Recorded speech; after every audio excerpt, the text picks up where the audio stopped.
Hello and welcome to Southern France, where I'm going to drive the Alpine A110 on some of the roads that inspired the brand. Now, there's a lot been said about this car, and the obvious thing to do is to compare it with all its rivals in the market and do a kind of spec breakdown thing. I thought it'd be more fun to come here to the Alps and drive it on the same roads that inspired Alpine founder Jean Rédélé to call the brand as he did. So let's just have a look at a few basic facts and figures before we get started though. So this is the Alpine A110 Premier Edition. It costs about 50 grand and it kind of wraps up the best of all the bits available on the regular production, Pure and Legend. The Premier Edition is one of 1,955 to celebrate 1955, which is when Alpine was formed.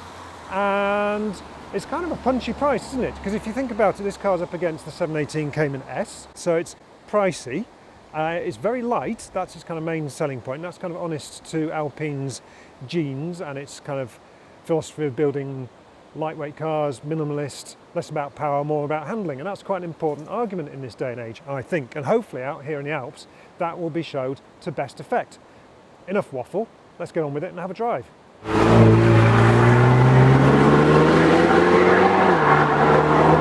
Right, so here we are in the Alpine A110 on the Col Izoard in the south of France. Now, I want to talk to you how the car goes, but I want to talk a little bit more about Alpine and its history and how we come to be here. So, literally, this journey starts in Dieppe, which is about 600 miles away and not very mountainous. And that is the hometown of Jean Rédélé, the founder of Alpine. And in the early 50s, he used to come to the Alps and rally, first in a Renault 4CV and then in a coupe of his own design, and he so fell in love with the driving out here that he decided that if he was ever going to make a car of his own, or a brand of his own, it would be called Alpine, which is how we came to drive all the way from Dieppe, which is a long way along some very boring motorways, and out into the Alps here, because in those rallies, the Alpine Rally as it was called, Jean Rédélé was very good and he won the Coupe des Alpes, which was the overall prize for the person who managed the most consistent time all over the event. There are all sorts of different cars doing it, saloon cars, sports cars, and that's how in his little Renault 4CV he was able to do so well. And as I say, he so loved driving here that was the inspiration for the car brand that he launched in 1955. Between then and now, Alpine raced at Le Mans. It rallied, of course, to great success in the original A110. It won Le Mans 40 years ago, and then it kind of went quiet in the mid-90s. Now it's back, and this is the car, the A110, which very obviously celebrates the style and looks of that original A110 berlinette of the mid-60s. And does it live up to that heritage, that idea by Jean Rédélé of building relatively affordable, lightweight cars using Renault engines and bits and taking on the world? Well, it's interesting because, as I say, it's quite an expensive car at 50 grand. And against that,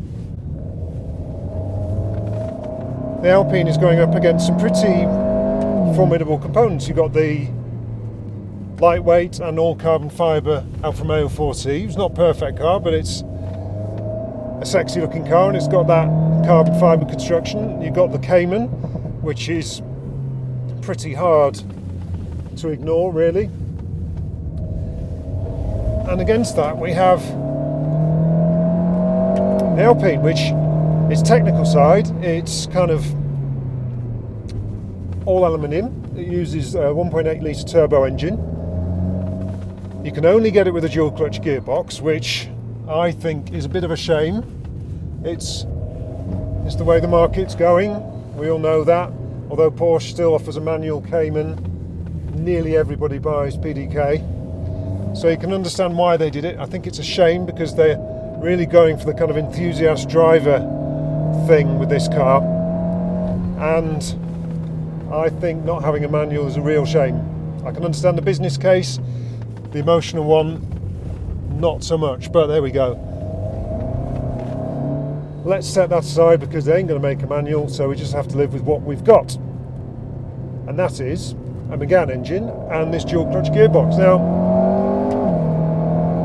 it goes well, so it's got 248 horsepower, weighs little over a ton, and it's really small, which is kind of living up to the billing of those original A110s. And it should be absolutely in its element on a road like this because it's tight, it's twisty, and the lack of weight really shows, and it does. What Alpine has done, like Lotus, is understand that one of the great benefits of having a light car is that you can actually spring it quite softly. So whereas a Cayman is quite tied down, rides very well, obviously, it's a great car, but it's quite a bit heavier. I think it's about 250 kilos heavier, 200, 300, something like that kind of order. Because the Alpine is so much lighter, it can be comfortable, so it can be both tied down and it can really move with the road. This road is really smooth. The Col d'Isoard is now really smooth. It was probably gravel back in the 50s when they were rallying it, but it's now paved for the Tour de France and all that kind of thing, so it's super smooth. Some of the other roads we've been driving though have been really bumpy, and it's really impressive the way this car deals with the bumps. It's got a real flow to it, and that makes it quite refined on the cruise as well, but out here, just the agility and that smoothness, whatever the surfaces, whatever the cambers, really cool. You can kind of take big chunks of corner like a rally car, which is kind of appropriate really, because that's what the A110 was back in the day. The engine is all right.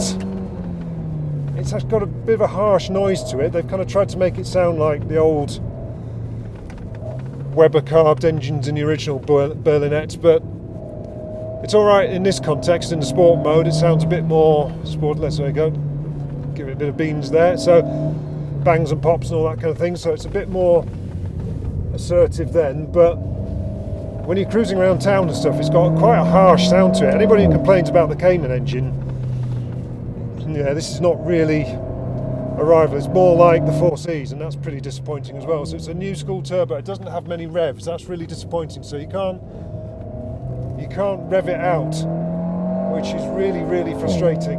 It shifts up automatically even when you're in manual mode there. So that's pretty irritating. In the sport mode, it shifts well enough. I don't think it's as good as PDK.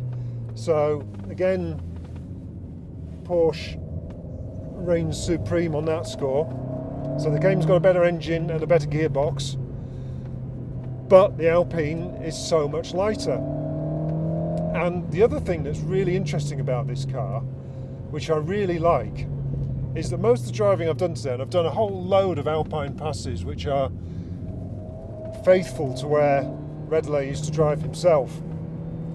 The most impressive thing about this car is it's really fun to drive at relatively low speeds, so at kind of B-road speeds, up to 60 miles an hour. I spent a lot of the day thinking, I'm having a load of fun here, and looking down and going, I'm only doing 60 miles an hour or so, which is kind of relevant in this day and age, isn't it? Because we can't go as fast as we once could.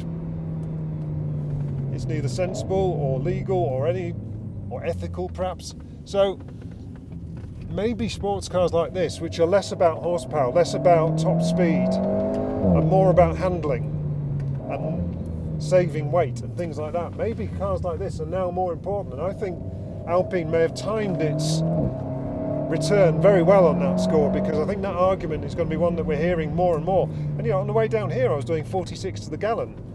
The benefits of a light car and a small engine help you in day to day as well. So it's pretty good.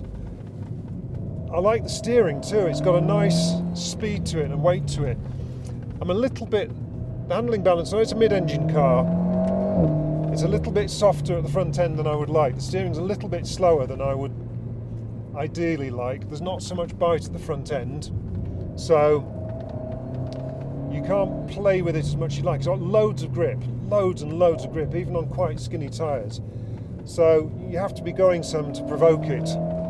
It will throw some shapes, but it's not its natural thing. It's more a kind of flick, flack, flick kind of car, using its grip, using its lack of weight, using its really good suspension and all that kind of stuff.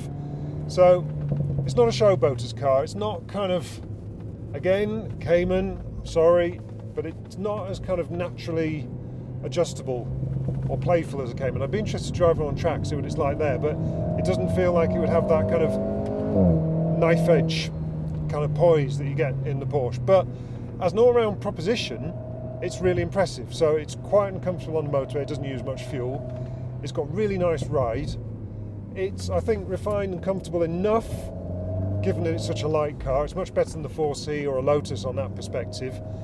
So it's a pretty compelling package, and I think Jean Rédélé would be pretty impressed with what Renault have done with his treasured brand. And driving out here on the Alps, where he got his inspiration to create Alpine, is a real treat. So the car's not perfect, but it's pretty damn good, and I think when you understand the context of its history, why it is the way it is, I think they've done a really, really good job here. It would be a tough call as to which of these cars you would have at this price, but I think Renault's played a really smart hand with the way it's used the heritage of Alpine and translated it into the modern age. This is a really, really nice car. Alpine, it's good to have you back.